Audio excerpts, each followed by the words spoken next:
Dun dun dun dun dun dun dun dun dun dun dun dun.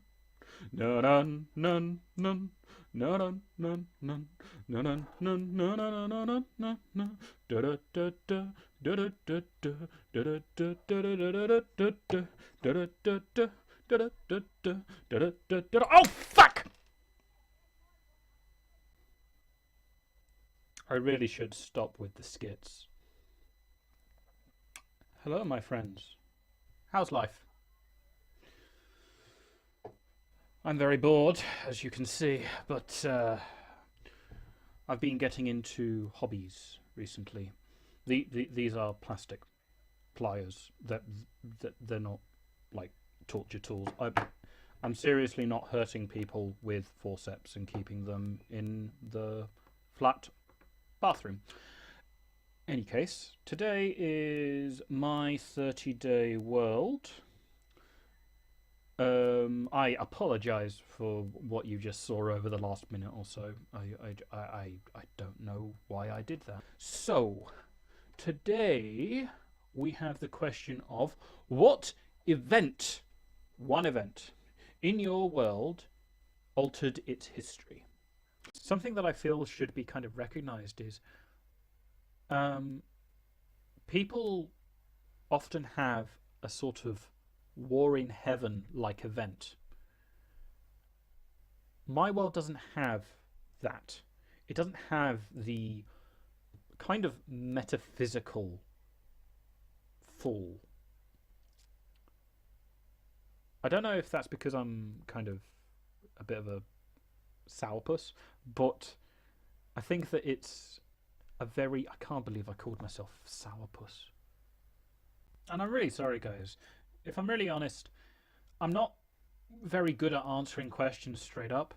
It's part of, like, it's a disease. I actually have a disease. It's called being a shithead. Shittatitis is its, like, romantic name. But all the same, I disagree with this question. You cannot mark me down for it.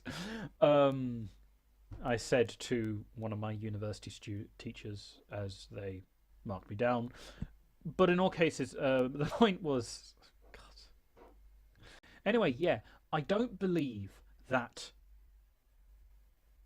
history, or even like stories that are trying to replicate history, can really have one event to kind of define it.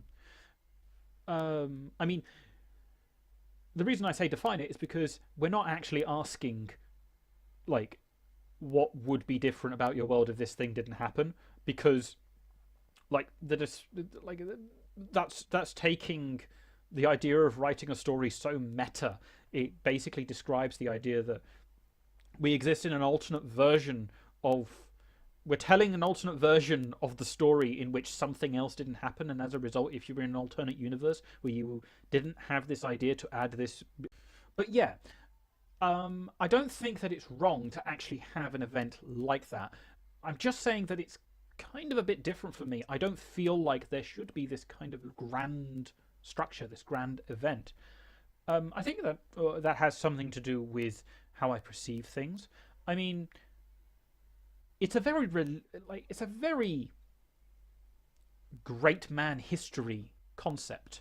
The idea that the world was irrevocably changed by Caesar crossing the Rubicon and casting the die that changed the course of changed the Roman Republic into an empire. You know, this kind of thing. I have actually no idea whether or not Julius Caesar was the first emperor of Rome. I think he was, but by all means, correct me in the doobly-doo. No, the doobly-doo is the... Oh, God, Laith, what you do. But I truly don't believe that that is actually the case. I don't believe that the world is defined by one event. If we're talking about worlds where gods are real, active, individual creatures that change the world, a war of the gods type thing would, yeah, sure, go figure. It would change the world. It would be a different world as a result of that. But As I said a couple of weeks ago, well, weeks, days, as far as I can tell, a couple of days ago, I kind of had this repetition of my belief that the world is too big to kind of be put down to one figure, one villain, one grand event.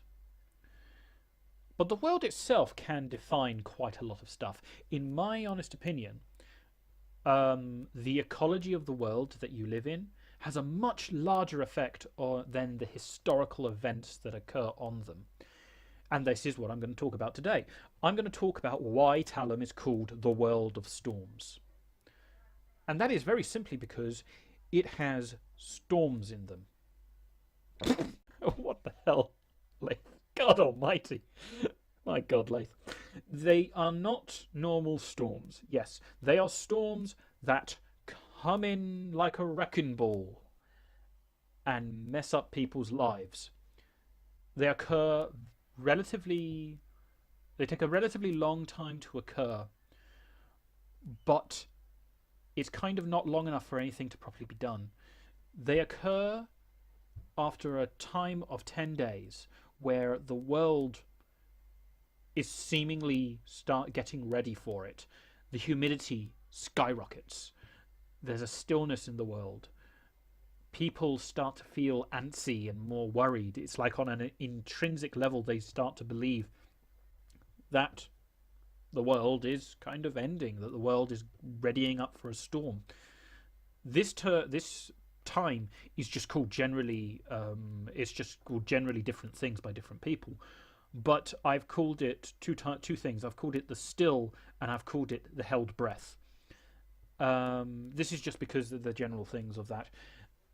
As the storm occurs, freezing cold water falls from the sky with like the strength of bullets. Like people can be like struck down by this. We're talking about hail like sleet that, the way I described it the very first time somebody got hit with this stuff as it was like falling through the air. Imagine that you were walking down a place where the snow is starting to melt and somebody comes rearing down the road and just hits a pile of slurry, and the kickoff of the slurry just comes and slaps you in the face, and all that energy, all that power gets condensed into that one point. And as a result, it kind of had this effect of punching this person, with the literal strength of the wind, of this freezing cold bullet. Now, it also has other sides to it, but I like the main part of it. The last time a storm became part of the story, the coldness was the main subject. It was how strong everything was, how the beatdown of the weather hurt people, how like stone would crack, how an anvil that had been left out literally got like hammered and then obliterated as like the high pressure of these things hitting repeatedly just smashed it down. So, go figure, this would have a massive effect on how the world is lived and how the life is lived. You'd have to prepare yourselves like all the time. Society would have to basically deal with this thing in much a similar way as, Japan has to deal with tsunami on a regular basis, tidal waves. Now, different people have different things. One of the different peoples in my world have different responses to it. One of them, which is just like the most general really response that everyone has, is very basically, if there is the held breath, if the held breath occurs while a war or a battle is going on, basically it stops. Sometimes people don't agree to this, but basically the reason, the impetus behind all this is because the people who require the army, these soldiers, to be there in order to hold peace while these storms are occurring, they would be out and lost completely and utterly if they were out in the world. This isn't to mean that storms are absolutely annihilative. You can theoretically survive a storm, but I mean, it's kind of like try and survive a hurricane without a hurricane shelter. Now, ironically, hurricane shelters are a very apt description because actually people go and they hide out, at least in the area, the setting that I'm using for in my world. They go and they hide out in these places called storm holds, massive, incredible kind of cave complexes that can hold food, can hold people, can hold like it's a subterranean marvel. Nobody knows what this is made of. Nobody knows really who made them, though, dwarves exist, so it's something to be said about them possibly having made it. But above all else, they're safe. And nobody is really sure why, and nobody is bothering to ask why. Another thing that changes kind of with relative regularity, but not a lot, is actually the naming of things. The world, or at least the setting of my games, is in this area called the Five Free Cities. The often maligned and inaptly named the highest and most holy martial Five Free Cities of the Merchant Collective, or just the Five Free Cities. Every time there's a regime change or something like that, there would be this kind of grand changing of the names. Their names would change. Now, why would they do this? It's to do with like an old historical idea that people used to do in our world. They would change the names of places that have been invaded in order to remove like that time. As the case may be, New York was once known as New Amsterdam because it used to be owned by the Dutch. The British took over New York. But in fact, a very, very good, interesting thing that I just have, that I kind of have to the side, that I leave every now and then. I bring it up if I ever want to run something. In one of my original games that was set in Talem, it was run on 4th edition Dungeons and Dragons. In the process of that event, one of the party members brought into being a creature, a thing, a weapon known as the Maw of the Ocean. The Maw of the Ocean was basically a giant robot. Imagine, if you would, Unicron, except made out of water rather than metal, and you basically have this idea of it. It was run by people who were basically the water genasi, who were also merfolk, and they honestly believed that their worship of a being that, if someone's really interested in finding out, they're basically worshipping the primordial Lord of Water. If they worshipped that person enough, they would be given the ability to follow through with their things. The party member kind of came into possession of it, and then just simply decided that they were unhappy with the way the world existed as it was. They were unhappy with the things that they had seen. So she used the Maw of the Ocean to kill one of the other 5 free cities, Meridian, the Husk city. Now, Meridian was kind of seen as kind of the hive of scum and villainy because, no one's ever used that ever. But it was this very kind of fractious place where, morally speaking, it's very, very difficult. There is good there, but there's a lot of bad. All the same, affected as she was, imbued as she was, grieving as she was, because gaining this weapon killed a lot of the members of her family, she started to use it as a weapon of basically mass destruction, and came in and started destroying centers of civilization. Now, something to keep in mind is this was before I ever came up with the concept of storms. So the destruction of a city was a big deal. In fact, there was another free city that had been destroyed earlier on in the campaign, not because of the party. The party isn't that genocidal, but it still was this big, ferocious event, and I felt like I should honour that.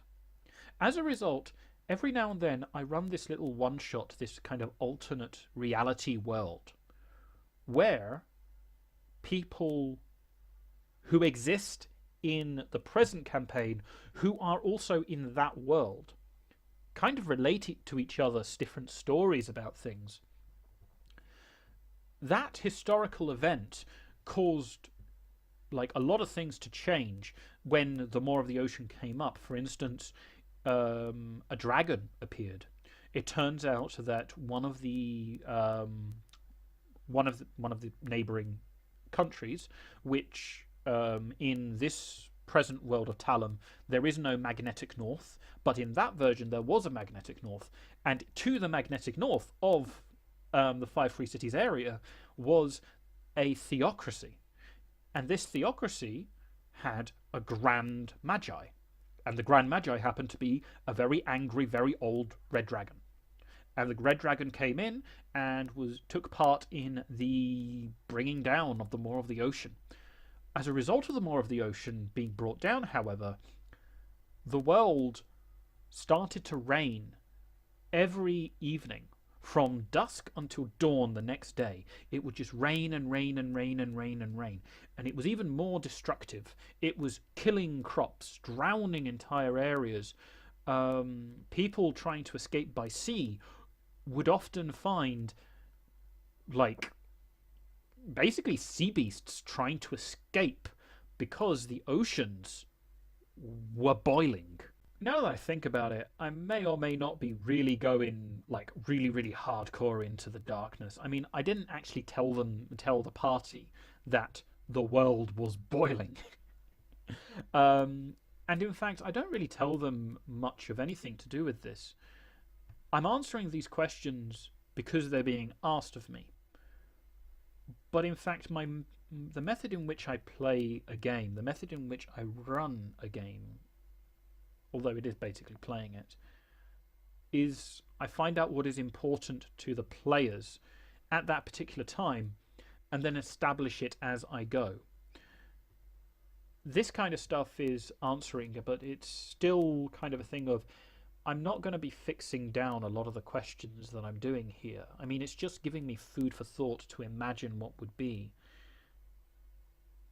I don't think there is a defining moment in my world in its present incarnation.